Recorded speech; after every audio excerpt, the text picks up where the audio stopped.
Hello, আমি সৌমিতা। তো আজকে সকালে উঠেই আমার কাজ ছিল কম্পিউটারে যাওয়া। দেন চলে গেলাম, গিয়ে নিজের ক্লাসটা করলাম। ম্যাম আসলেন, তারপরে আমি ক্লাস করে বাড়ির দিকে রওনা দিলাম। হ্যাঁ, বাজারে একটু কাজ ছিল, সেটাই মিটিয়ে আমি বাড়ির দিকে চলে এসেছি।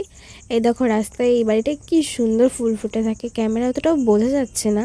আর এদিকে বাড়ি আসতে না আসতেই আমার মামাকে কাজে লেগিয়ে দিয়েছে যে আনারসটা কেটে দে। তারপরে আমি দুপুরের দিকে লাঞ্চ করে নিলাম ডাল আর বেগুন ভাজা দিয়ে, যেহেতু আর কী রান্না করেছিল আমি খাই না। তারপরে পড়তে চলে গেলাম।